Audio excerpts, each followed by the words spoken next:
So what's going on, guys? I wanted to talk to you guys about aligning yourself on Alignable.com. The differences between Alignable and something like LinkedIn, which seems like a great place to network for business to business transactions, or finding clients, even finding business owners. Which I've found LinkedIn to be more limiting unless you have the budget to be able to spend for a premium LinkedIn membership to actually send email to some of the LinkedIn members, especially business owners. So it is a great platform, but let's talk about reaching business owners for free. Well, Alignable, I'm going to pull up my desktop here in a second and show you exactly what Alignable is, how I use Alignable, and how I've been able to get some qualified leads to contact me directly. It's been much easier now for me to generate leads, to generate referrals, and Alignable is specifically like a lead generating kind of referral basis platform. It's a social network where you can ask questions to help you with like key pain points in your business, but you can also answer questions and become an influence. You can set up an account to where you're showing or showcasing the services you offer, the businesses you're a part of, or the businesses that you own. But you also kind of have a persona there where people are going to see a profile picture of yourself, but they're also going to see the branding for your businesses. So I want to go ahead and kind of pull up Alignable on my desktop and show you guys what I've been doing to position myself as an influence, as an advocate, and as, I guess, to bring more awareness to my brand and to my persona. So with that being said, let me go ahead and mount my webcam, and we're gonna go over to my desktop, which I'm gonna move this over and this off. Okay, so Alignable.com. Let's just go to, and you're probably gonna hear like me typing and clicking and all that good stuff. So I apologize. My mic is like on my desk now, where it used to be above my computers, and it was kind of in my way, so I moved it. So you might hear loud, mouse clicks and computer stuff, my keyboard. But we're gonna go over here and log into Alignable.com. I want you guys to just really get on here and utilize the platform to bring in your own information about yourself and about your business, and really consider taking this platform serious. Since my location is in Carville, this kind of shows my general area. There are 272 local businesses here. 1.4 thousand connections have been made, 78 events and services in my area.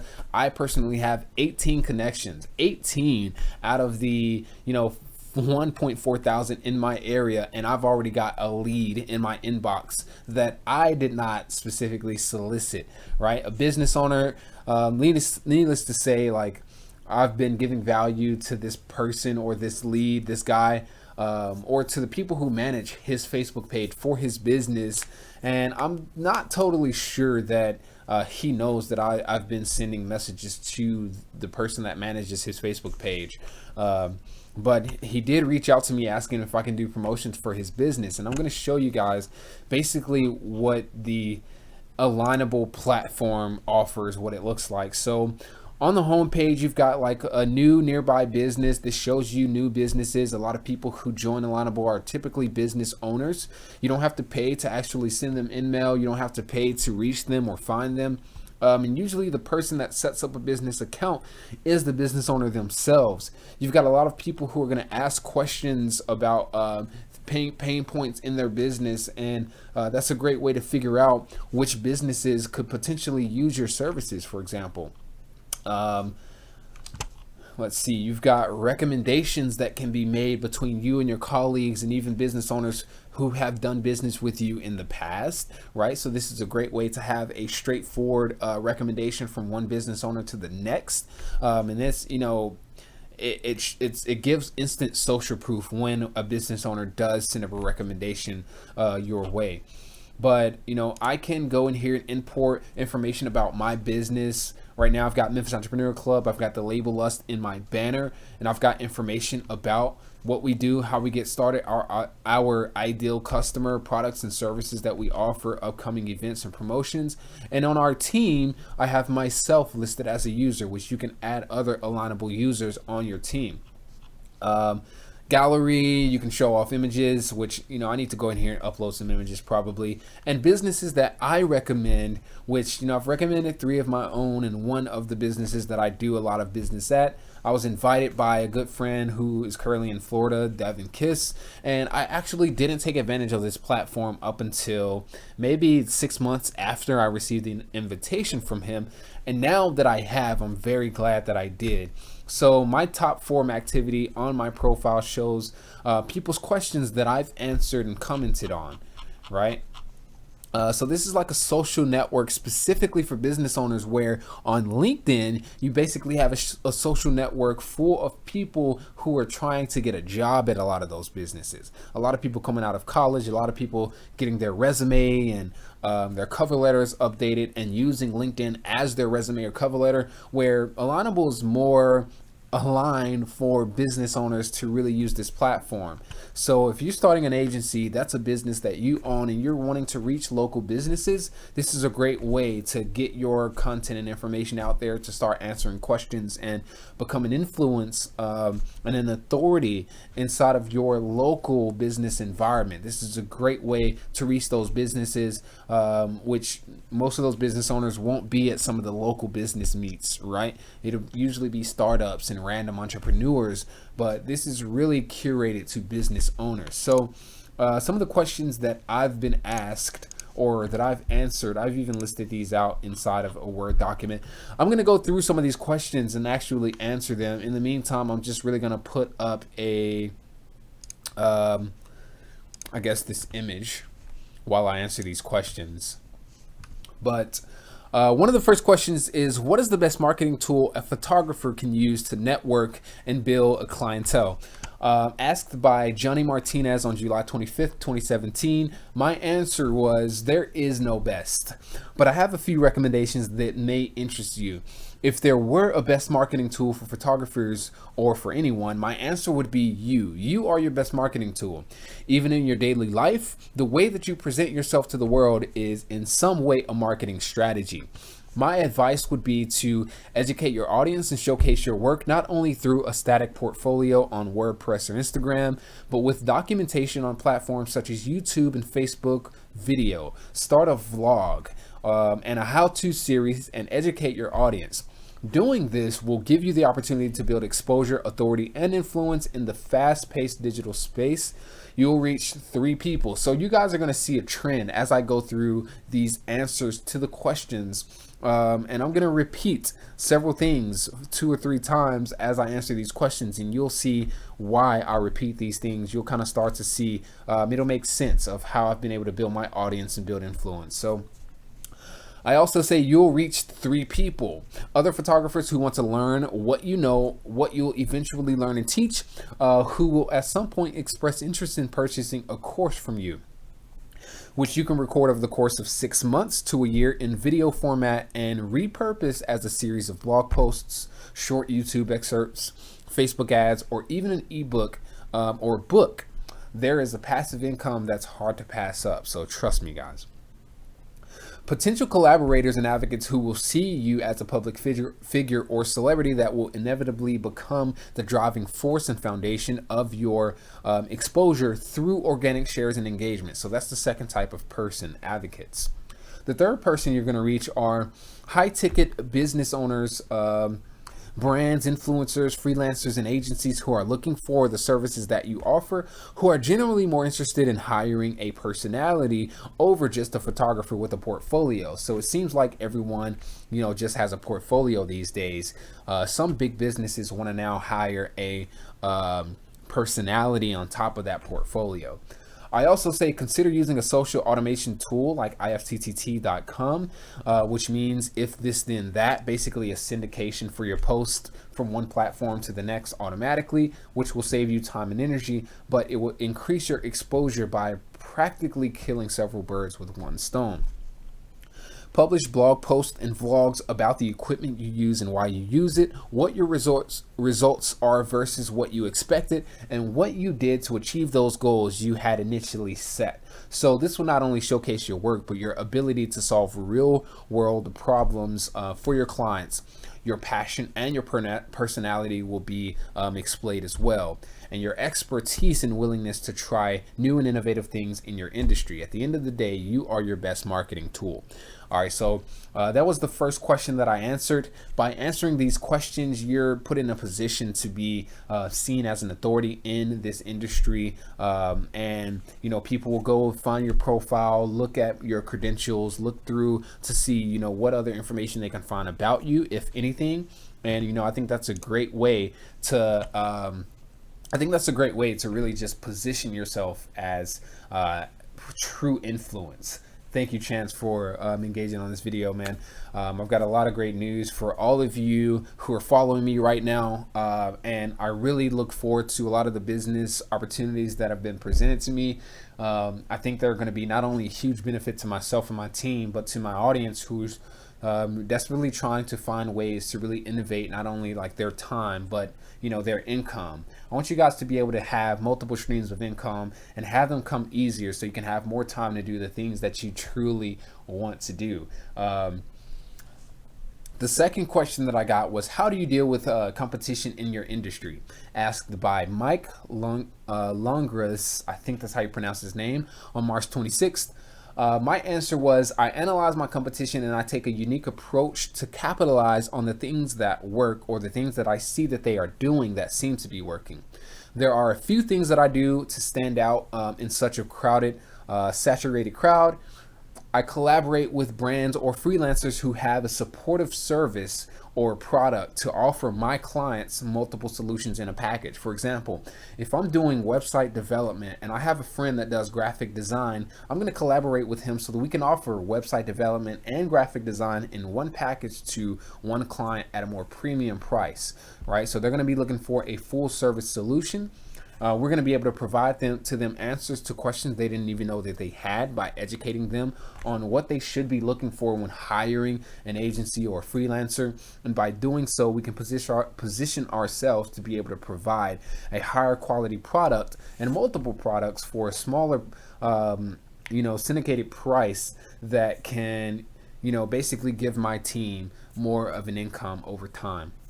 So I underpromise, I overdeliver, and by being a consultant first, I make sure I'm serving my clients instead of selling them. So if you have to sell your clients on why they should buy your services, then you're probably going to have to sell them on why they should maintain. All right, Siri.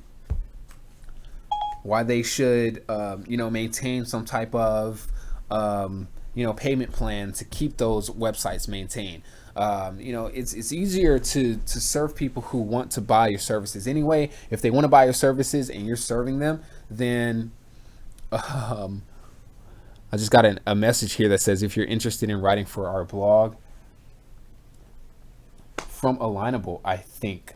We're gonna see what that email was, but you got to position yourself as a consultant to answer questions that they have.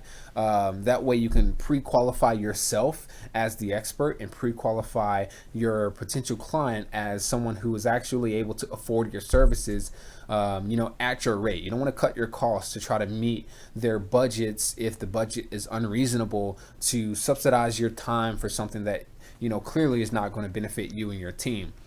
Third question is, what are the most effective channels that a consultant can use to get in front of his target market?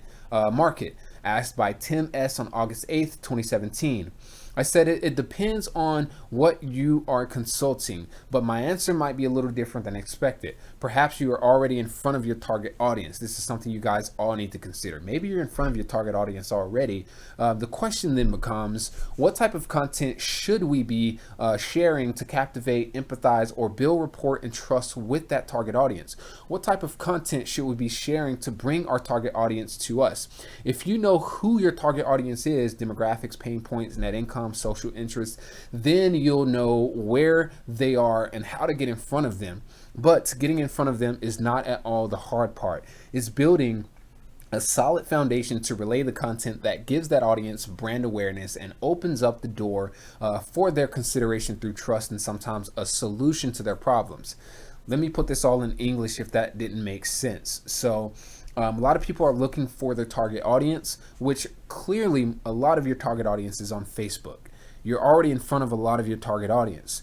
What you should be looking for instead is what content you need to deliver to your audience to filter out the non-targets, right? So if you're delivering the right content, you're going to start seeing some of the people who generally engage on your other content fall off of the map, and they won't show up in your news feed.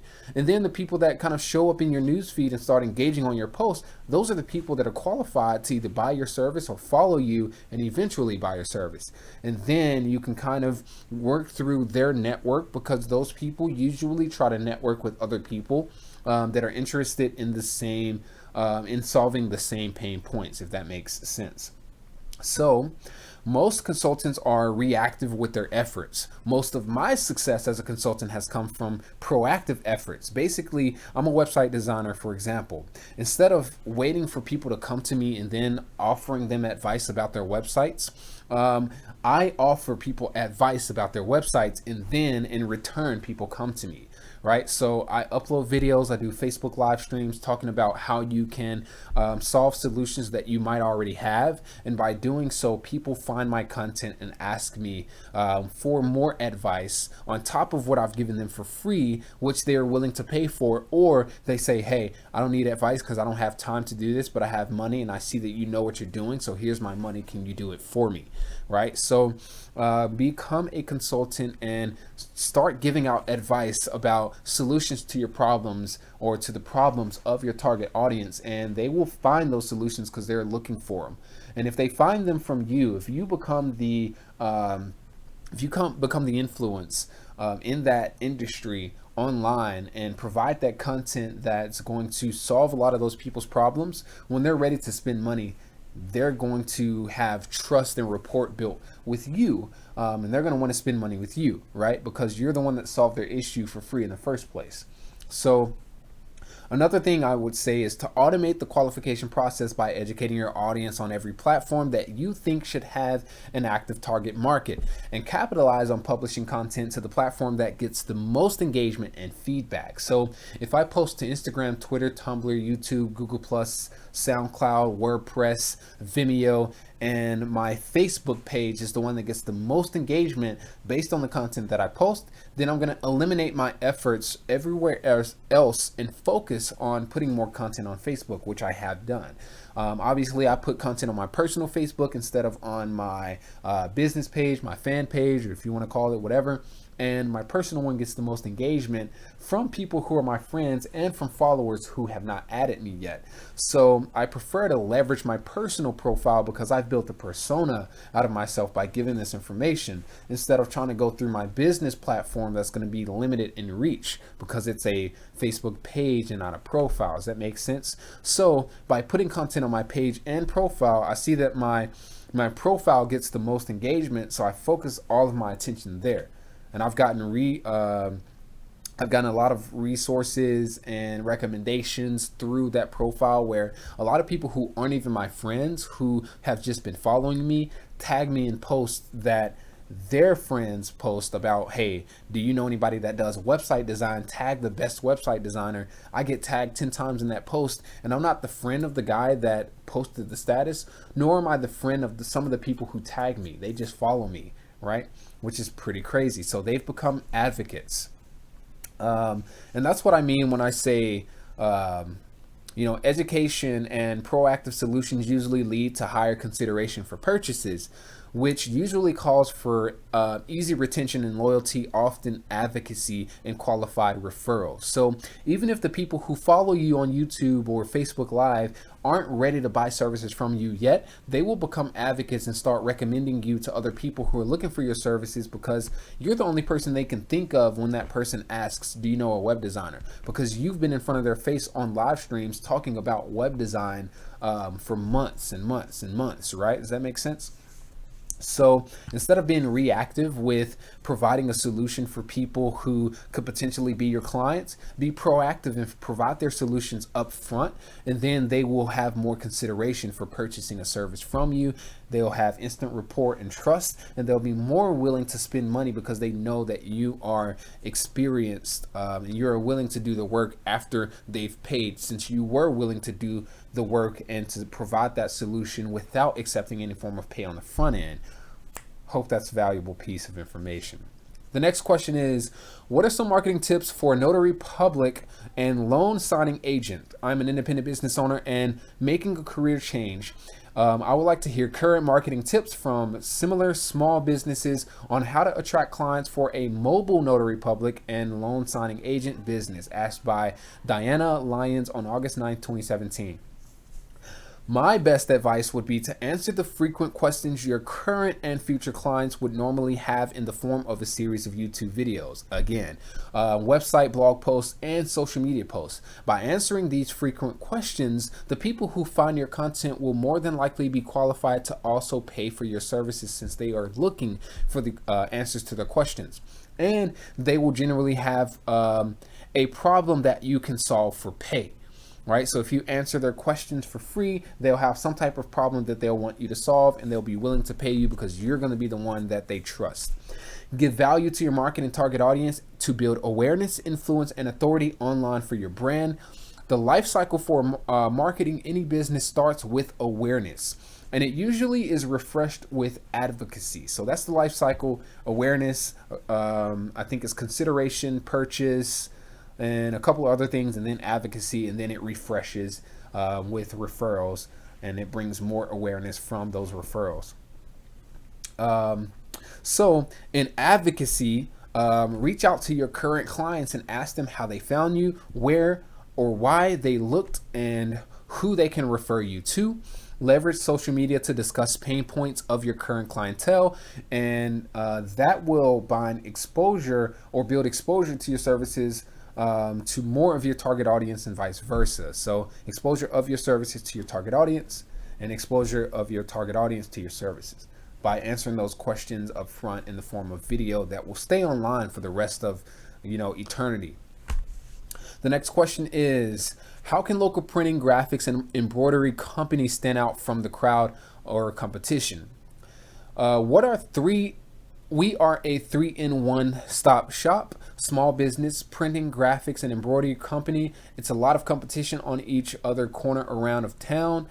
What to do to stand out from competition? How to stand out and grow? ? All right, asked by Karina Pappas on August 8th, 2017. My answer was media. Most of the market for digital and print services are truly uneducated when it comes to the specifications of or how-tos of graphic design and print requirements. My advice would be to educate your audience and post relevant content frequently to build brand awareness and exposure to your services, and include documentation or showcases of current clients or case studies. It's good for your clients to have an opportunity to find the answers to their questions before they call you, whether it be through your YouTube channel or a blog. An example being, if I want to get shirts printed, what are the requirements for my logo? Do I need that logo to be digitized? Where do I go to get that logo digitized? Where should I go? What should I ask for when I'm getting a new logo for a new company that I'm eventually going to need prints for, right? What is the process for embroidery? What's the file size? What is the format that I need to have this file in when I deliver it to the printing company to cut my costs and to save you guys time when you deliver this service to me? That's a real world example. So let me see where I left off. It's good for your clients to have an opportunity to find those answers before they reach out to you, right? If they learn from you, they'll see you as an authority for the services that they are looking for. So you can teach your audience how to cut these costs of your services, which, kind of ironic. You want them to spend as much money as possible, but by teaching those people, they have an opportunity to bring in more volume and buy more from you, right? So teach your audience how to cut the cost of your services by presenting digitized or vector logos, or what resources to use when having a logo designed for print, file types, and even print dimensions or applications for shirt, business cards, trifolds, etc. My second recommendation would be to know thyself. What I mean by this is, what is your company culture? What is your company mission? What sector of the market will benefit from your solution the most? Do you sell a higher quality product to a bespoke audience, or a higher quantity product to a larger, less bespoke audience? Someone who just wants a template and something real quick because they're a startup, for example. So if you know who you are, what the quality of your product is, exactly who the target market is that you're trying to reach, you'll know exactly how to position your marketing. As this example, I said, create visual content that accurately represents not only the quality of your products, but the satisfaction of your clients and the customer service that you offer. Put yourself in the shoes and in the business or startup of your target audience, and make sure that you're offering a product or service that you would want to pay for what you're asking for. The worst thing that you can do is to think too much and not act on your thoughts or ideas. So another recommendation would be to try new things until you can't try them anymore, and capitalize on the ideas that catch some type of traction, then scrap what doesn't work. Analyze what the competition is doing really well, and if you want, implement something similar. But make sure you're also eliminating the things that you see your competition doing that never seem to make sense to you. If it's not getting any traction and they're continuously uploading videos of like business card designs, maybe that doesn't work for them. Maybe you want to try something, an alternative. Of uploading the process of printing the business cards and how that works, maybe to kind of give them a backstory of what tools you use and why you have quality products, right? I personally design high ticket websites for a living for people all over the world. One of the best things that I ever did to get more clients is educated my audience on how to do my job, right? The people who don't have the money to spend, but have time, weren't going to spend their money on my services anyway, at least not for what I charge. The people who have the budget or spending power but no time will come across my content on YouTube and social media, see me as the authority, and practically beg me to design their websites because my content provided immediate rapport and trust. Then there are the people who don't need my services at all, but every time they heard someone ask, who do you know who can build a website, they were quick to tag me in the posts or share links to my portfolio because of the consistent stream of content that they had seen me present, teaching my entire audience on how to do my job for free, right? So they see me as an authority, even though they're not interested in my services. So when they find people who are interested in my services, I'm the first person they think of, since I'm the one in front of their face talking about that service that I offer. I hope that makes sense. The next question is, how do you educate the public about your product or service? This is a market research question, not a sales solicitation. I forget who asked this question, and I asked by Janelle Marsick, I think, on July 27, 2017. She also says, I work at a digital marketing firm. I love attending networking events, grabbing coffee with business owners. I'm interested in learning more about and being active in local chambers. In fact, I facilitate a Chamber of Commerce referral group meeting at my office every Thursday morning at 8 a.m. Here we discuss business practices and build quality relationships within the memberships or the members of the group. Fact, you have to be referable in order for people to pass referrals onto you. In this group, we practice just that together. The results have been great, and the people in this group now do business with each other often. I'm asking this question because I like to openly discuss some of your answers in my next week's meeting. Also, for those of you living around Ohio, please feel free to reach out to me if you're interested in attending one of the meetings. Her initial question was, how do you educate the public about your product or service? My answer, I thoroughly give away valuable information in a format that literally eliminates the need for my clients to hire me if they wish. I teach my audience from start to finish how to do the same work that I get paid to provide for my clients. There are three types of people generally in my audience: the guys that don't have the budget, but have the time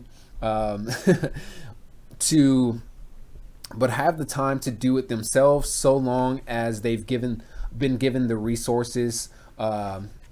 And those people will either try to lowball me on my prices or just won't hire me anyways. So why not just give them the education that they need to do it themselves and to do it right? Second type of person is the guy who has the money but doesn't have the time to learn. how to do what I do and are willing to pay for an expert. Then there are the guys who don't need my services yet, who find my content, see value in the education I've given away for free, who will refer me to business owners or business, did I say that twice? I guess I did. To business owners or business owners to me when they're seeking the services that I offer. By publishing the content across popular social media platforms, I've become an authority, influence, and asset to my target audience to automate exposure and referrals across all channels from strangers all over the world. Using this strategy, I've grown my business from $300 a month profit to, in some months, $15,000.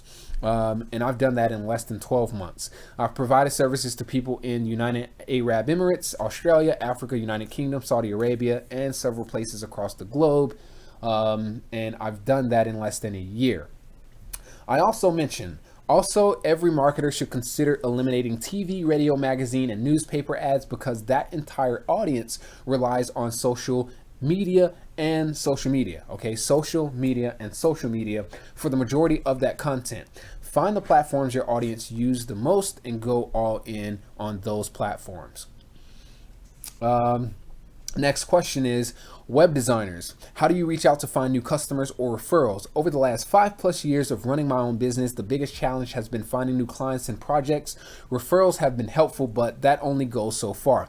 I'm wondering how other small business owners find clients and new customers. Do you find that advertising helps? If so, what kind of ads do you use? I also debate about printing flyers and doing direct mail, but I don't want to pursue options that won't help.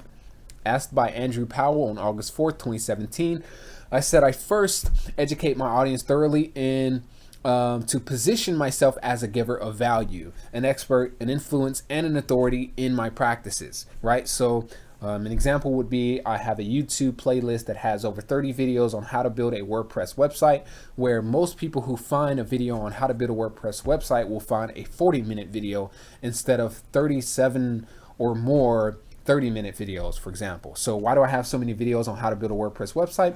Because I show you guys how to monetize it, how to integrate SEO, Google Analytics, the Facebook pixel, your Facebook page, Google Plus, YouTube, PayPal, WooCommerce, etc. I'll show you how to find a theme, how to find logo design resources, how to build a mobile responsive theme, how to optimize for SEO, how to pick a domain name, how to set up your server, SSL certificate. I'll show you how to do all of those in the format of a modular playlist that shows you from start to finish how to build a damn website, and it's for free on my YouTube channel. All right, so I position myself as a giver of massive value, as an expert and as an influence and an authority in my practices. I show my target market what to look for when hiring a designer, what questions to ask, what features to implement and why, how to solve their problems, whether or not they know if they have them already, and how to monetize these websites. I teach to reach, and that approach has generated automated leads and referrals, which has taken my web design business from $300 per client profit to landing a potential $500,000 plus client this month. And I've done that in, less than 2 years. So though I'm still designing $5,000 websites, I've had an exponential growth because of my marketing strategy using free tools like YouTube, Facebook, and Facebook Live to showcase my work and educate my audience. There are a few people that I reach with this approach, now mostly automated from the past content that I've posted over the past 2 years. Again, this is going to be just a skipping record. Right? It's going to be a replay of everything I just said in the last questions that I answered. Those three or few people. One, the people who have the time but don't have the money to pay me, who weren't going to pay me anyways. I can't just iterate this enough.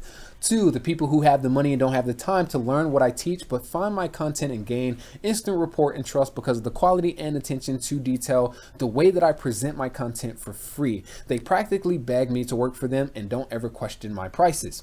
Three, the people who don't want or need my services yet, who follow me and become an advocate of my brand and personality, who generally only refer me when people in their network ask, do you know anyone who can build a website, or insert other skill that I've showcased on live stream here.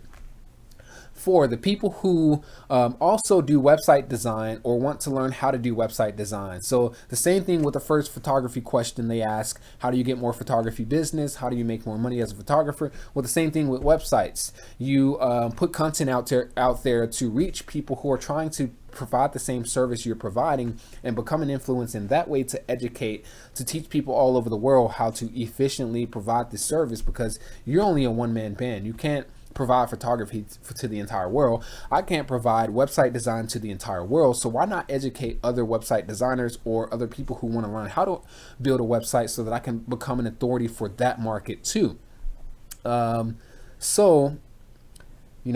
The people who want to learn or want to learn how to work from home and create a more free life, they usually ask me for advice, refer new business opportunities to me, and many of them have hired me for either consulting or purchased my course and a recurring paid membership to my website, Memphis Entrepreneur Club, where I teach how to monetize website design or build an agency, and not just how to build a website.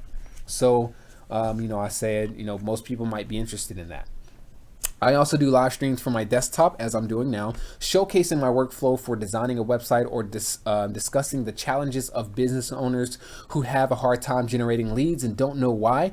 I do this teaching people about different website features or use cases and explaining how revenue can be generated because of the different implementations or a lack thereof, right?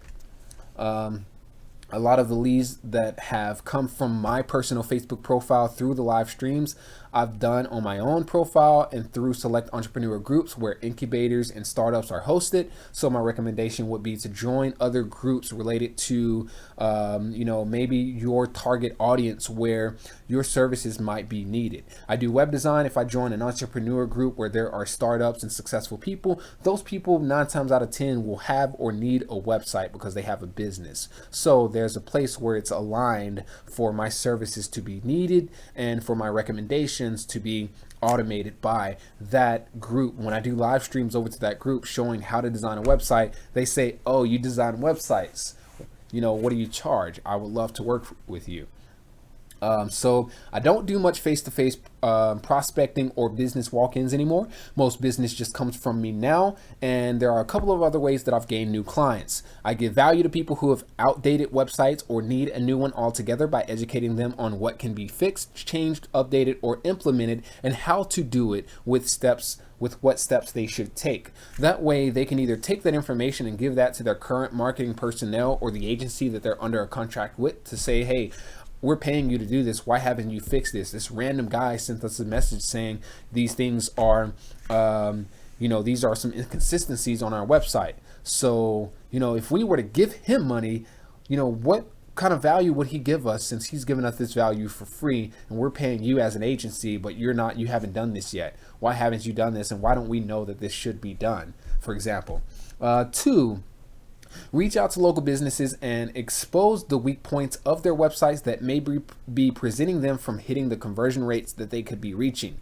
Usually this is a lack of an SSL certificate, a non-responsive design, not mobile responsive or mobile ready, an outdated technology. Their website is not on WordPress, for example.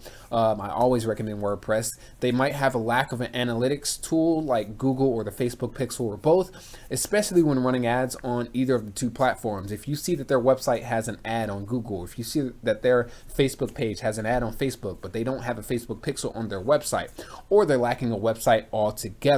Maybe their website has broken or bad links, bad SEO practices like permalink structure. Those are all tips that you can give to them to say, "Hey, I put together a quick evaluation of your website, and the things that I noticed when I was browsing through your website. As a digital marketer, I just felt it would be wrong for me not to reach out to you to tell you how to fix this, because I love your products and services, and I think that you are limiting your success by not implementing these features. I can implement them for you or show you how to do it. This is a service that I do offer as well, but I wanted to give your current marketing personnel, if you have one, or agency that you're working with, the opportunity to do this for you, considering that they haven't already and you may be paying someone for this. Let's give them the opportunity to fix this issue and truly provide value to you through the service they're providing, right? And they're going to see that as, this guy basically told me solutions to my problems, that my website has inconsistencies, or I don't have a website at all and people are looking for me on the internet. So maybe I can hire him to fix these issues. And of course, guys, I have a course on all of this inside of Memphis Entrepreneur Club. If you're interested, just send me a direct message. I'll send you a link. And I'd be happy to coach you one-on-one through that membership. It's going to be far more efficient for you to go through the membership for one-on-one coaching than to buy consulting from me, because it's more expensive. All right. So would you rather pay $125 a month or $250 an hour, basically? The next question is, and that was a long answer. Most of my answers are really long and thorough, which is why a lot of people see me as that influence. What is an inexpensive way to build a website and get it out there on search engines? Asked by Linda Elliott on August 3rd, 2017. So one of the answers that a lot of people gave was fast, mobile responsive, SEO friendly, pick two and roll with that. Pick two out of the three. And then everybody's like, oh yeah, that's great advice.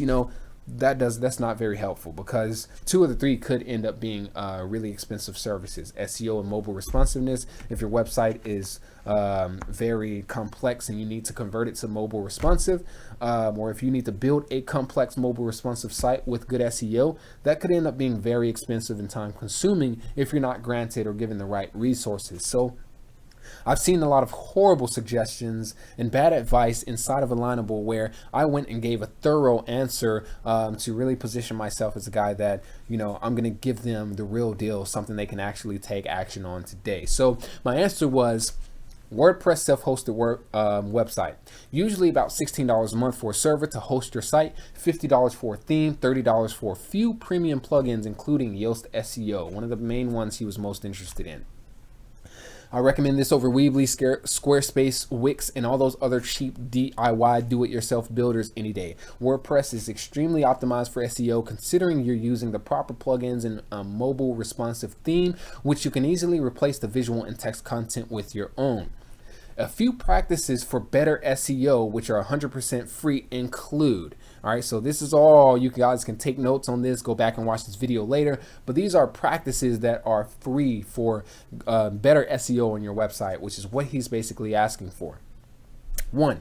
Register your domain with 1 or 2 exact keywords that you want to rank for, but make sure that the domain name makes sense. A few of my domains include www.memphisentrepreneur.club. It's not a .com, .org, .net. It's an exact keyword match, because I want it to match, or I want it to rank for the keywords Memphis Entrepreneur and Entrepreneur Club and Memphis Entrepreneur Club. So my website being memphisentrepreneur.club. Another one of my domains is memphismarketing.agency. We do Memphis marketing. We're a marketing agency. Memphis marketing agency, memphismarketing.agency. Keyword ranking. My other domain is independent artist branding agency. So artist branding agency, artist branding, independent artist agency. You get where I'm going with that. So an exact keyword match for the keywords you want to rank for in Google is going to be very helpful. You can pay for multiple domain names and use the exact match as your base, your main domain, or use the exact match as a forward to a different domain. So, if you want to register CarvillePlumbingCompany.com or CarvillePlumbing.co, and then you wanted to have Bob'sPlumbing.com as your main domain, forward CarvillePlumbing.co to bobsplumbing.com, so you can have the exact domain of Carville Plumbing. That way, when people search Carville Plumbers on Google, Google won't know whether to recommend a business with the name Carville Plumbing or a exact domain with the word Carville Plumbing, right? Or an exact mapped location with the business name Carville Plumbing and the domain Carville Plumbing. You get what I'm saying? So Google's going to be a little confused, and they're going to say, well, they exactly searched for Carville Plumbing. So we're going to go ahead and show the CarvillePlumbing.com first, since that seems to be exactly what they're looking for. And then we're going to show Bob's Plumbing and Mark's Plumbing and, the Plumbing Guys and PlumbingGuru.com. We're going to show the exact domain first, because they might have been searching for the exact domain given the keywords that they used. 2, register your domain name with an SSL certificate. Secure website automatically will look better to Google crawlers, because who doesn't want their personal information or payment data to be secured, right? So if your website is not on a secure SSL certificate, Google's going to actually deduct your ranking, because potentially if you enter information in a contact form, even if it's just your name, that information can be basically hijacked by someone who is hacking your website, because your website is insecure. Right? So if you have a contact form where they might enter personal information like a phone number or credit card information or an address, that information can be stolen if you don't have an SSL certificate. One of my prospects recently reached out to their web developer and asked to basically qualify whether or not that was right, basically the information that I gave her. And his response to her was, Google is slowly rolling out SEO as a benefit, or I'm sorry, Google is slowly rolling out SSL certificates as a benefit to SEO. That's not true at all. SSL certificates have always been a benefit to SEO. It's just now that Google is making it mandatory that you have an SSL certificate on your website, or they will deduct your ranking because you don't have one. And then they will bring the people who do have an SSL certificate in your industry up in the rankings because their website is secure. So think about it like this. Google is the middleman. You're the searcher and I'm the business. My business has no SSL certificate. You search, website design. Google says, yo, Corey's a great website designer. Let me lead you to his website. You click on my website and it's not secure. You enter your address, you enter your personal information, you buy a product from me and your information gets stolen. Who's going to be responsible and reliable, for that information being stolen? Google's the one that made the recommendation. So next time you go to look for a web designer, you're going to think twice about searching Google, because the last time you searched Google, Google recommended a insecure website and you got your identity stolen, for example. So Google wants to have a clear reputation, and they want to make sure that they're recommending the best website all around, with best content, the best services, and the best security, more so than anything. So the gym that has the best website with no SSL certificate, and the gym that doesn't have necessarily the best website but they have an SSL certificate, they're likely to be higher in the ranking because their website is secure.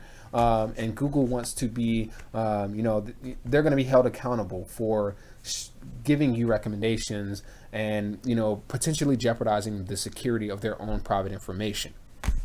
SSL certificate. 3, register your email in the same account as your domain so that you are using at your domain, top level domain email address. So my website, CoreyOwens.com, my email addresses are hire@CoreyOwens.com and hustlewith@CoreyOwens.com, right? Collaborate with @CoreyOwens.com.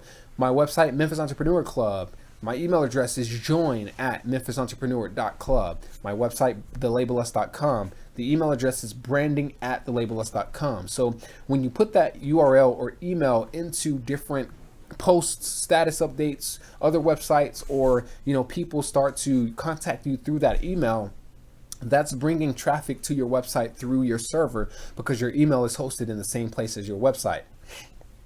Hope that makes sense. So instead of having at Google or at Yahoo, at me, at Gmail, at iCloud, you want to make sure you have at your top level domain name.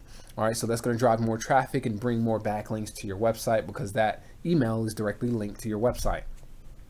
And because the keywords inside of that email address, when you embed that email address into your website, will automatically become a ranking benefactor to your overall ranking of your website and the backlinks that point to your website. So, branding let's say join at memphisentrepreneur.club. When I give that email out, Memphis Entrepreneur Club, those 3 keywords are in that email. So my website will rank more for that email address. The next thing is, let's see. After installing or setting up WordPress, before you install a theme, set your permalink structure to post name under the settings and permalinks tab. These settings will take the name of your pages and append to that name to the associated URL. So if I have a web page on memphisentrepreneur.club that is titled, the Entrepreneur Incubator, The URL that's going to be associated with that page will be www.memphisentrepreneur.club/entrepreneur-incubator. So those are two keywords that are going to automatically go in the domain, which is going to add a ranking algorithm into those keywords. Entrepreneur, which will be in the domain now twice, memphisentrepreneur.club/entrepreneur-incubator, and the page name, Entrepreneur. So adding that keyword and updating the permalink structure is going to boost your SEO ranking a little bit, because now Google knows what that page should roughly be about, entrepreneurship. Instead of having the default permalink to where it's memphisentrepreneur.club/post equals the number 1275 $?.php or whatever, that doesn't make sense to Google. Google doesn't know what that page is about by the name of the page or the permalink structure. The next thing after, let's see, upload your non-transparent images as a JPEG instead of a PNG to make them smaller. And then make sure your transparent images or vectors are rasterized, flattened to reduce file size. And if you have large images, reduce their sizes in, aspect ratio or, their actual dimensions to approximately the size that they will be when displayed in your browser in full screen. If you want to upload an icon or a thumbnail, don't upload the image file that is 6,000 pixels by 4,800 pixels, for example. Upload the thumbnail in the thumbnail size, because when they open up your website, they're not supposed to see the full version of that image. When you have a website where you're displaying photography, upload thumbnails of your images at a small size, 900 by 900 or 900 by whatever, and then link that image, that thumbnail, to the full size image, which will load via Ajax. It's going to load dynamically when they click on it. So it's not going to load until they click on it, which means your website is going to load way faster with those smaller images, and those big images won't load until you click on an individual thumbnail for that image to load dynamically, which is going to make your website load faster on desktop and specifically mobile, which will boost your page speed and boost your SEO ranking, because Google says if someone sits on your website for 30 seconds and the website has not completely loaded, they're going to get frustrated and probably bounce, which means they're going to go to another website and find a different portfolio because it seems like your website doesn't work. If you set your website portfolio images to be a optimal image for them to be displayed as like a thumbnail, then especially on mobile, that website is going to load like this, which is going to make people say, wow, this website is fast, and I found everything I was looking for really quickly. Let me kind of look through and browse. If the website takes a long time to load, it will never really get a user count technically. So if they don't sit on the website for 15 or 30 seconds, they technically won't count as a new user or viewer to your website, which means it seems like they weren't interested in the website. If your website loads real fast and gives them the opportunity to look through your portfolio, they're probably going to sit there for about 30 seconds and read content because everything came up so quickly, which means they're going to have a lower bounce rate on your website, and it's going to seem like people were more engaged into the content on your website, which is going to show Google that your content seems to be kind of interesting. I said save a smaller version of that image to be uploaded to your website, but before uploading images, upload and activate the WP Smush It WordPress plugin to further compress every single image that you upload to your site. So upload the WP Smush It plugin first before uploading any image to your website, before installing a theme, before importing like your theme template, so that when you do import your theme template and you do import images, those images will be automatically compressed even further to reduce the file size, therefore increasing the load speed. And I say this will help your pages load faster, which is a benefit of SEO or to SEO. Also, add keywords to the alt text and alt tags of every single image you upload to your site, but make sure that the keywords are relevant to the images that you upload and make sense. Usually in the media section of WordPress, you'll find all of your images. When you click on an image, there will be an image description and content that basically showcase what the image is about. There's an alt text box where you can put keywords into that alt text to show Google, hey, this image basically displays something about entrepreneurship. When someone searches entrepreneurship on Google, that image might show up. This image is a donut. So the alt text would be, Marco's Donuts of Collierville. When someone searches Collierville Donuts, that image should come up. Otherwise, Google will not know what that image is. And by default, that image is going to be a series of letters or numbers, generally the name of the photo. When you downloaded that photo from your camera or your phone, it's going to be a series of letters and numbers, and Google is going to be like, I don't know what this image is. We're not going to show this image when someone searches Collierville Donuts. Let me show you a quick example of this. If I go over to Google, and I'm actually going to open up an incognito window, and I know I still got this overlay, but don't worry, I'm just going to keep that there because I like it. But I'm going to search now. I'm going to go to google.com. I'm going to search independent artist branding Memphis, which are the keywords that my independent artist branding website is going to be ranking for.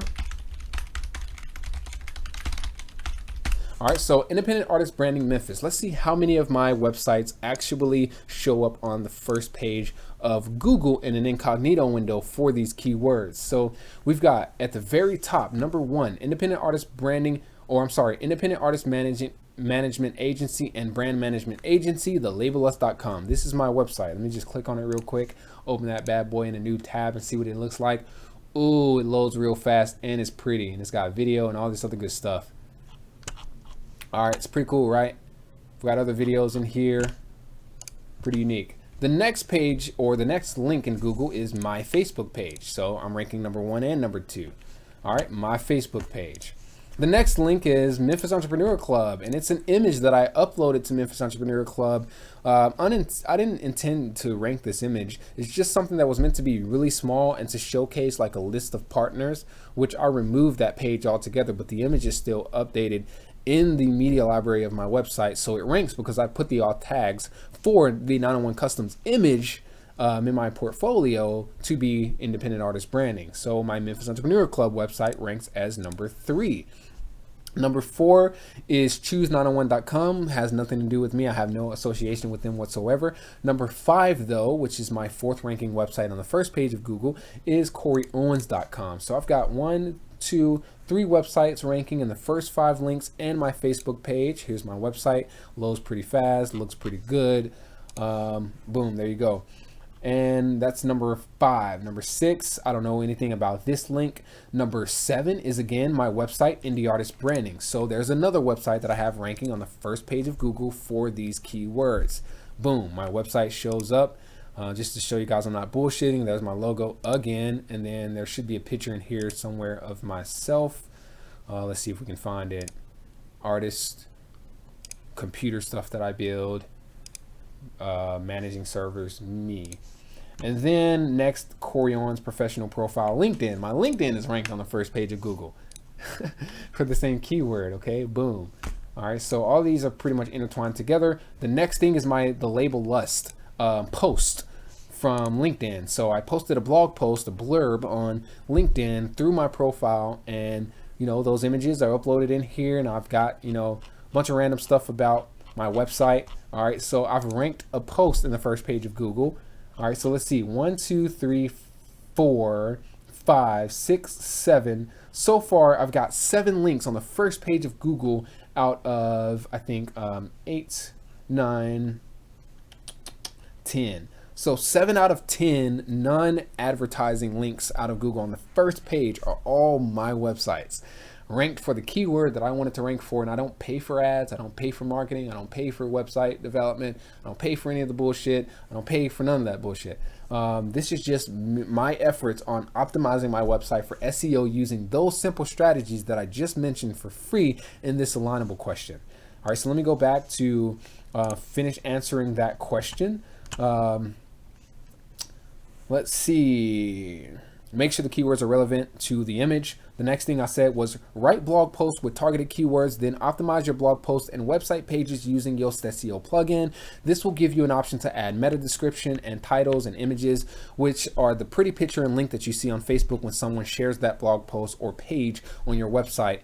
And I'll show you exactly what that looks like. So if I go over to facebook.com and I post a link to my website, pretty rich media content is going to show up. I'll type in memphisentrepreneur.club or www. I'll hit spacebar. It's going to fetch for a preview, and it's going to show up this picture of the lion and Memphis Entrepreneur Club, the logo, custom text here that I set in Yoast SEO plugin.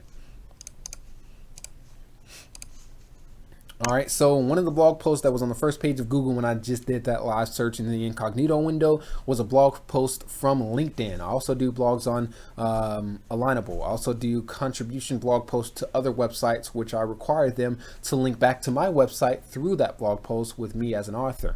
But I do blog posts on my websites with targeted keywords that I want to rank for. The title of the page is going to have that targeted keyword, and I'm going to share that post on all platforms when I automate that post with IFTTT, which I also mentioned earlier. So the next thing, use actual headings on your pages and not just big text with a large font. Headings are usually defined with something like an H1, H2, H3, H4, or H5 tag, H5 being the smallest heading. Also consider using subheadings. What is going on here? Let me switch this up a little bit. Make sure that you use a mobile responsive theme, preferably one packaged with the Visual Composer Builder extension.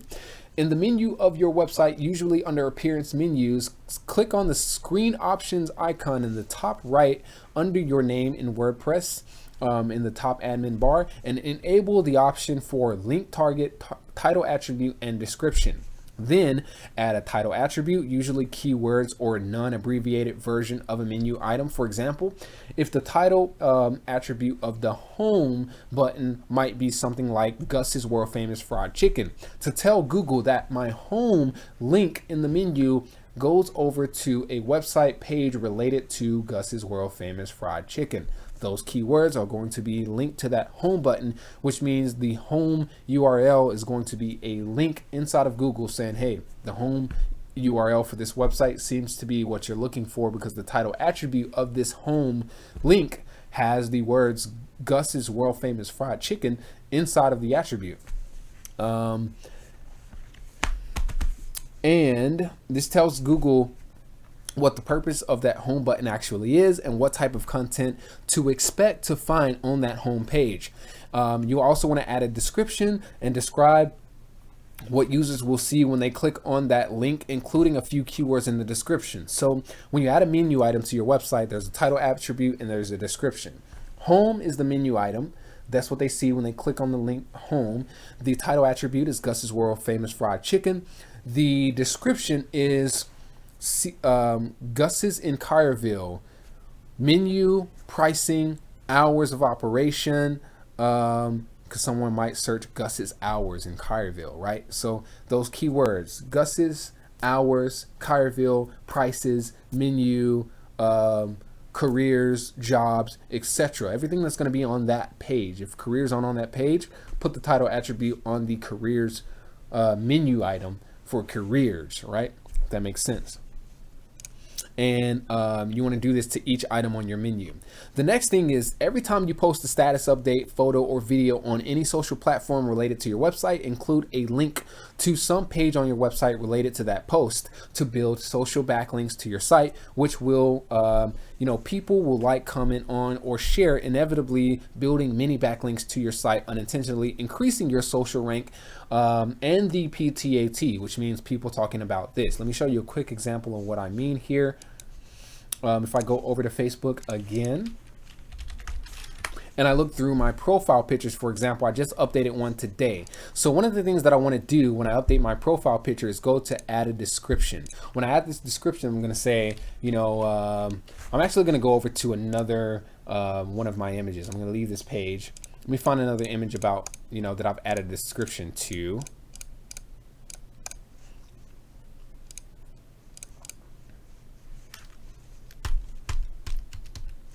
Here we go. So I'm going to copy this text with my URL to my website, and then I'm going to go back to my profile image I just updated. In that description for that profile image, I'm going to paste this text, and it's going to say www.coreyowens.com. You can have that first, you can have it last, but it's a link pointing back to my website. All right, so Corey Owens, an American freelance artist, architect, athlete, writer, singer, songwriter, record producer, entertainer, business owner, entrepreneur, and fashion designer, born July 26, 1990 in Memphis, Tennessee.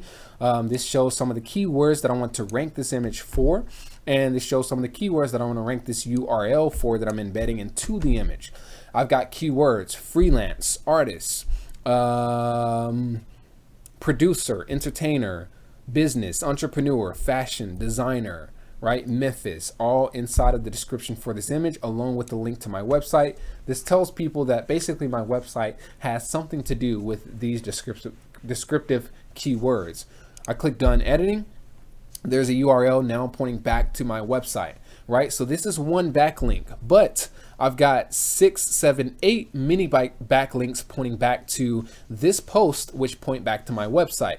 So technically 6, 7, 8, I've got 9 backlinks. One of those being a main direct backlink, 8 of those being indirect backlinks, right? So these 6 people who liked my post: Allison, Peter, Catherine, Harper, Arshia, Latoya, Narmina, and Shabazz. Basically, they unintentionally, indirectly incorporated some type of social support to this backlink, which means they added 8 different supportive backlinks to this backlink, which adds 9 backlinks to my website altogether. All right, so why does that work that way? Because when someone likes a post, you're going to see that inside of, your home feed, for example. Sometimes you'll see so-and-so commented on a photo. That is a link to that post. So-and-so shared a photo, right? Corey Owens updated his profile picture, right? So if I go to my profile, this is a individual box, a frame that my image is in. And then there's a status update associated with that image here, which points to my profile picture, right? So people can click on this image and go to my profile picture and see this URL here. And then when people like this, they unintentionally create backlinks. So let me go to this sidebar here, and I want to turn on, let's see, where is it? Show ticker. So when I show ticker, it shows Mark Roy reacted to Heather's photo. Jim and so are now friends. Christy likes Fred Ken White's post. Too Deep reacted to Damon Brown Jr.'s photo. So these are links to these people's posts.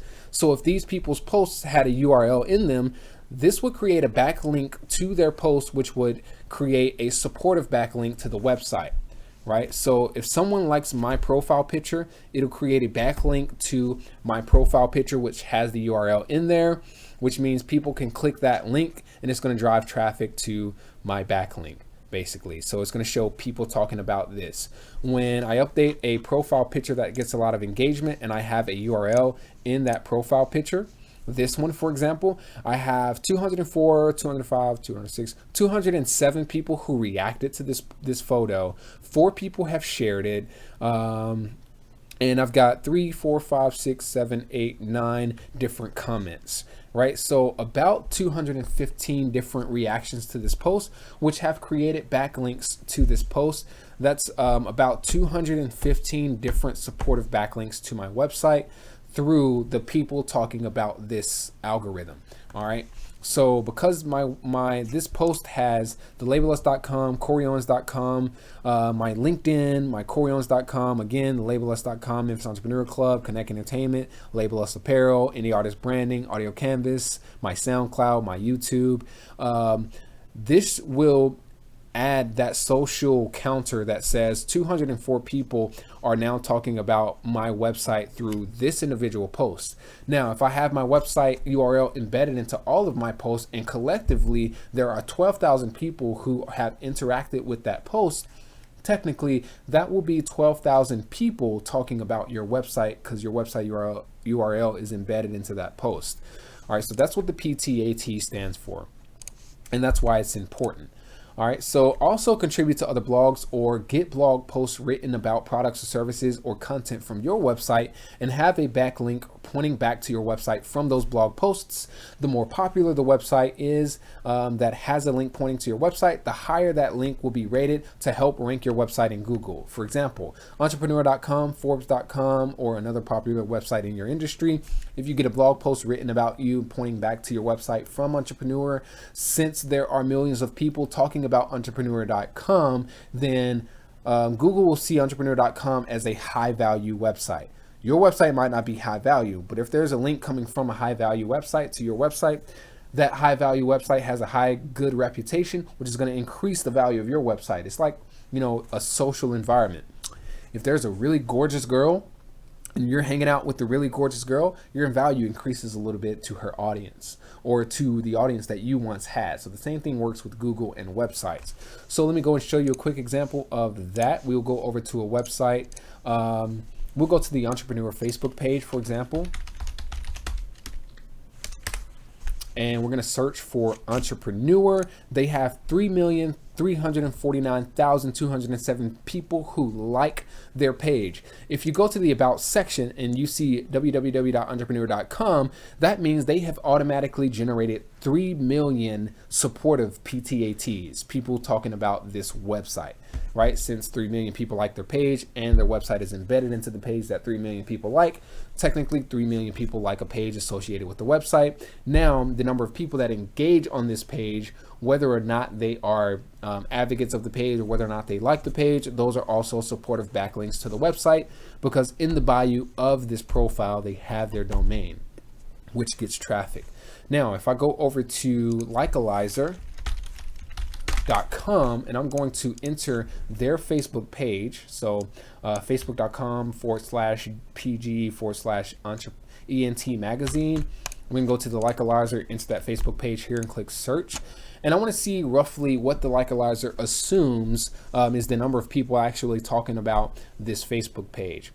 So they get a 69 out of 100. This is great. They've got a lot of green check marks, but the PTAT for like the current score is 44,975 people currently talking about this, with this trend. So if on their website they haven't included any of the Facebook code, or if they haven't integrated into their website the Facebook app that you can basically create inside of the developer portion of Facebook, then they might be missing some of this score. That's a whole nother advanced topic that we can touch on, but they've got 3 million likes, so technically that feeds into the PTAT.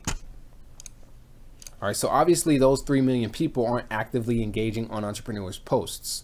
So this tells us about 20,000 people engage on them on a daily, engage in the Entrepreneur posts, the things that they share, the things that they talk about on a daily basis via their Facebook page. Next is, let's see, so contributing to other blogs. Obviously you want to contribute to high quality blogs. Outbound links from your website to credible sources and high quality popular websites are equally as important as incoming links from websites like entrepreneur.com. So if you talk about a blog post someone else wrote on Entrepreneur and you link to that blog post from your website, Google's going to say, okay, they're referencing credible websites with more content that users will be interested in.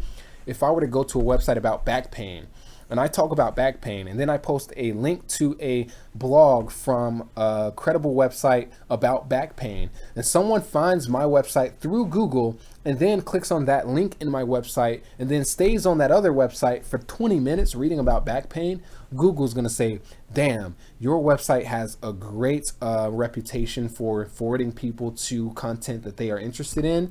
Because of that, we're going to rank you higher, because when people click on your website through our Google search results, people are going to find the information they want, which is going to build credibility for us as Google. You want to post shit that people actually want to see, so when they come to your website, they stay for a while. So this is basically what I was just mentioning about posting a link to other websites that has shit people want to see, basically, so that they can stay on those websites for a while. But you also want to have content that interests the people. You have those links in Facebook that are forwarded to like videos of people kicking each other's ass on the street.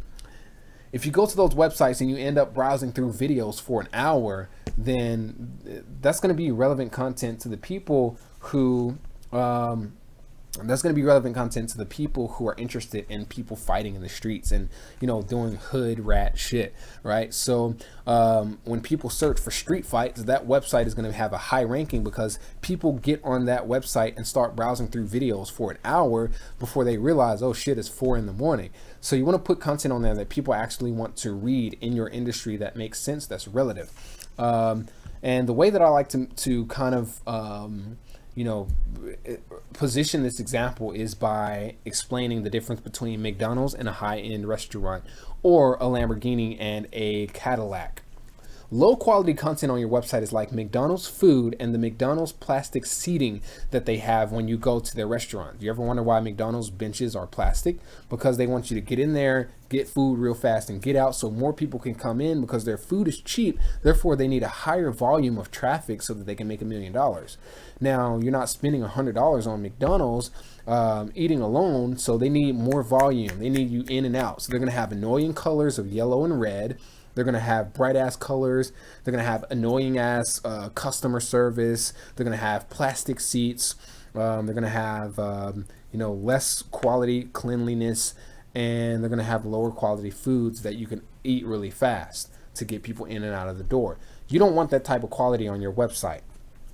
Everything in McDonald's, from the colors to the horrible chairs, are designed to get people in and out of there as fast as possible. Fast cars are also usually uncomfortable and not fun to ride in for long trips. A Lamborghini, for example. If you sit in a Lamborghini for 6 hours to go from one place to the next, you're going to be hella uncomfortable. Just because the car is fast doesn't mean that it's going to be, a great quality ride. And it's really low to the ground, so when you run over bumps, it's going to be very uncomfortable for you. So you want to position your website to be the Cadillac and the fancy restaurant with colors that are easy on the eyes. Usually restaurants that are fancy have natural dark colors with dim lighting and higher quality foods that take longer to cook and take you longer to eat. And they have comfortable seating to keep you there longer, so you spend more money and more higher quality foods, so that you obviously buy more foods. So think of your website as the same thing for your visitors. Their eyes are like the butts, all right, and your websites, their minds are like the guts. Okay, so eyes are the butts. Do you want to sit on a McDonald's seat? Do you want to have a McDonald's website? Their minds are the guts, so you got to feed these people's minds. You don't want to feed them McDonald's food. So your website has to be the seat that you want them to sit in, comfortable, and your content has to be the food, high quality, something to make them sit there longer. All right, so I hope that wasn't too much, and I hope that it helps you guys with an SEO to get your SEO score up. This is something I also teach in Memphis Entrepreneur Club exclusively. If you want to see like how to build your website from scratch using WordPress, there are many other things that I've mentioned above for free on my YouTube. So please consider checking out the playlist that I have on YouTube and subscribing for more insights. If you want my YouTube, just go to YouTube and search Memphis Entrepreneur Club. You'll find it's a black picture with a lion. And I have a playlist of over 34 videos to kind of explain all of that. I think I have one more question for you guys. What marketing strategy would you say has proven to bring you business? Asked by Brian Hover or Hauer on August 9, 2017.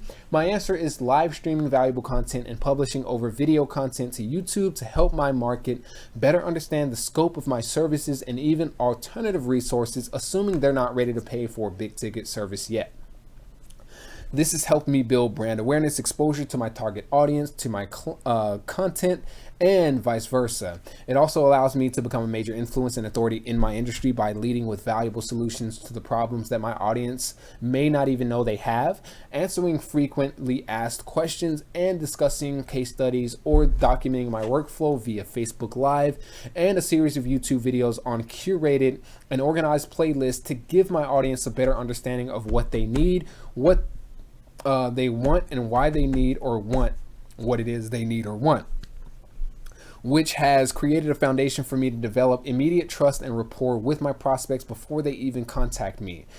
This content allows me to reach several personas, including, again, this is like a repeat of everything mentioned above, The people who have time to learn how to initiate the same services that I offer but don't have the money to pay for those same services, they're usually going to pay me, or they're not going to pay me anyway. So what better way to build a relationship and trust than to have those people learn exclusively from me, right? Second persona is the people who have the money to spend but don't have the time to do it themselves. They're not a do-it-yourself kind of company. Generally, they want to hire an expert. So by creating content and showcasing my expertise through an educational approach, I am instantly qualified as an expert, or at least very knowledgeable in the industry or service that I provide. This eliminates the qualification process and usually leads to referrals and considerations. Right? So, oh yeah, this usually not only leads to referrals and considerations, but it also leads to consultations, which is a paid gig. So I charge $250 an hour for consultations. The people, this is the third persona, the people who don't need or want my services yet, but find my content very valuable and informative, and inevitably become advocates of my brand and mission. These people usually generate the most leads and referrals for me on autopilot. When someone in their network asks something like, hey, can someone help me find an incredible website designer? Those advocates will think first of the person who consistently delivered relative content that proves they clearly have the qualifications to meet the needs of that acquaintance. So someone asks, who do you know that can design a website for me, a high quality website?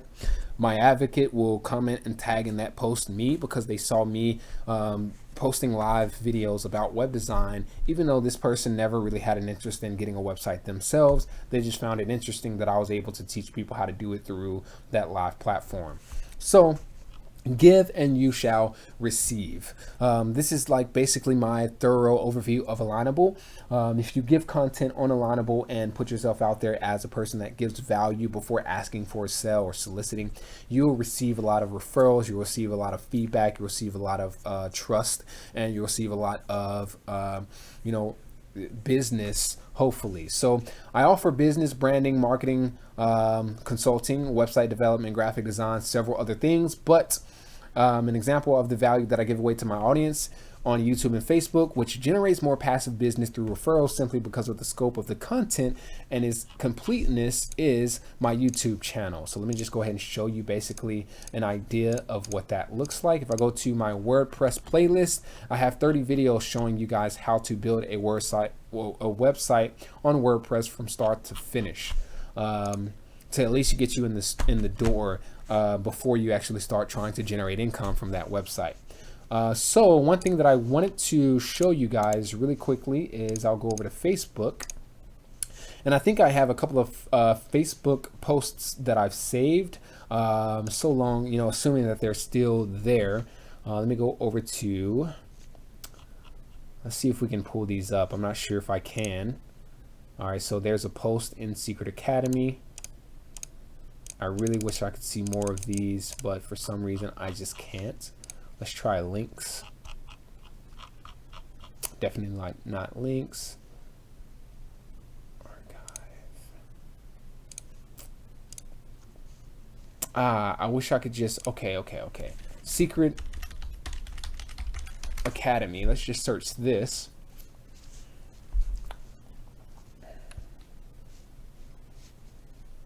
Let's try secret.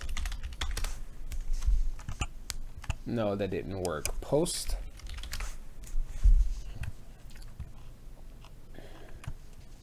All right, so no, it's not going to show up. Let me search my name. All right, so shout out to Corey Owens for coming through with the logo for Restyle under the Secret Academy group. Yo, Corey Owens just spent over 90 minutes on the phone, blah, blah, blah. Let me also search. I had a couple of posts in here. Website. All right, so I don't know where these are. I thought I saved them, or I thought I'd be able to access them easier, but it looks like I can't get through to finding those posts. But there are posts that people have made asking for a website, and I've been tagged in a lot of those posts. several times, and I wanted to just kind of show you guys a real example of what it looks like when you publish content frequently. People will start becoming an advocate for you and helping you get business because they know you're the guy for the job, and they want they want to push you out there to help you get more success faster, right? So that's that. This is Alignable. Alignable is a great platform for you guys to use. I recommend getting involved in Alignable and starting to kind of position yourself as an influence in your industry to kind of showcase what you're capable of. And that will build a lot of exposure through to, your services even, and potentially put you in a position to work with some pretty big name people. I'll go over to my messages, and I got a message from Alignable. So I had a message from a guy. If you are interested in writing for the blog on Alignable, please send an email to so-and-so@alignable.com with the subject line blogging for Alignable, and I will send you an information that you need. This guy just reached out to me asking me to blog because of the engagement that I've been, or the information that I've been providing through those comments. And I was looking all day today trying to figure out how to become a blogger on Alignable, and there is no application process. You basically have to be chosen, I believe. So this was an email or a message that I got in Alignable from one of the people that works here while I was on this live stream. I don't know if you saw it down here in the bottom right hand corner of the screen when I was going live earlier, but let me go down to another message that I got. These are all business owners. Like, there's no person in here trying to give their resume to a business owner like most of LinkedIn is filled with. These are all qualified business owners. I had a business owner reach out to me asking if I could promote for a nightclub. I'm not really going to give that information or pull that up right now, but he's the owner of several businesses here and in New Orleans. So positioning myself to give that value is seen by a lot of these business owners locally, and they say, okay, this guy seems to be knowledgeable. We need someone like him to do our marketing for us. How much do you charge? And I can present to them a strategy that makes sense to them. They're not going to question my pricing, and if they do, they're going to want to kind of negotiate because they explicitly want to work with me. So they're going to be willing to pay a little bit more to get the value that I offer through a paid service, considering that I offer a lot of value for free. So I hope that is helpful to you guys. I know a lot of people want to leverage LinkedIn, but Alignable seems to be the way to go for B2B or reaching out to businesses, since you are considering starting your own business, especially if it's a digital agency or just building websites part-time. A lot of the same techniques can be used and leveraged on Facebook, Twitter, Tumblr, Instagram, everywhere else, but Alignable has been the one that got me the quickest return on that investment of time by publishing this content by more qualified people. A lot of people on Facebook aren't qualified to pay me hundreds of thousands of dollars. These people are business owners and own established brick and mortars, and usually have more of a budget and have more of a belief in the services that I offer, and see those services as more of an asset over a liability or an expense. So they see these services as an asset and are willing to invest with the risk of losing something in the meantime, but looking for a more long-term investment with me for my services. Instead of paying $1,500 a month, they have more of a budget of $3,000 to $5,000, if not $10,000 or $50,000 a month. So reaching more qualified people for these services, this is a great way to kind of position yourself to let them know you're worth the money, and you prove that you're worth the money by just living and practicing what you preach on a day-to-day basis when you're not even getting paid to do that service. So you don't want to be that guy that only provides the service when someone pays you, because if you're that guy, then you're only in it for the money. You want to be in it for the purpose of helping people truly succeed and giving them value. You want to be a value giver, or a serviceman and not a salesman. When you go to these businesses as a salesman saying, hey, we can sell you the best website ever, you should buy our website services, they're going to delete your email, start ignoring your phone calls, because so many other people try to sell them on shit that they don't want without educating them first. And instead of trying to serve a local business saying, hey, let me just help you out here and tell you what's wrong with your website and what you can fix to change it without my help, because I know you might be struggling a little bit to reach your audience. Change these things and see how that works. Serving them, they're going to be like, We want you because we like that personality and that work ethic and that that proactiveness that you have. Instead of, we don't want to hire someone that's reactive to issues. We want to hire someone that's proactive to trying to solve the issues before they even exist, right? Most marketing agencies will react to issues when they're brought up by the client that they have, saying, we heard we're supposed to have a Facebook pixel on our website and we're paying you to do marketing on Facebook. Why don't you have this installed? Is this something that you don't offer? Does it cost more? Why don't we know that we need this on our website? And they're going to react to that and install a Facebook pixel real quick. Well, I'm the kind of guy that's going to go and say, hey, instead of you going and paying for someone to do shitty services for you and then realizing they're not good for you, then finding someone else, having them do shitty services for you, and then you react to them not being a good service provider, and then finding someone else who's going to do more shitty work for you and then try to fix their issues and then provide reasonable work. Let us be proactive and provide the best thing for you up front, even tell you what you need to fix, right? So in initiating this approach, we have an opportunity to become a true asset to this business before they've even invested a dime or a minute of their time with us. All right, so I hope that's helpful. Go get on Alignable, start using it, connect with me even, and we can start recommending each other's services. I hope you have good services because I won't recommend you if you don't, but I will help you get better so that you can be recommended, because I always recommend the best resources to everybody. So no disrespect and no hard feelings. But, let's connect, let's collaborate. And, I hope that this has helped you guys. Definitely consider going back and watching parts of this that you feel will benefit you immediately. I'll keep this up indefinitely, and I'll even repurpose this for my YouTube channel. It's hard sometimes to watch long form Facebook streams, so I'll upload a 720 or 1080p version of this to YouTube, which I'm recording right now on my computer. So that you can access it easier and be able to have that, a good playback through a more optimized long form video platform. This will be uploaded to my YouTube channel for free, and it will be in the Entrepreneur Theater inside of Memphis Entrepreneur Club's website. So if you want access to this in the future, it'll always be here. Best of luck to you guys, and I look forward to your continued success. Peace.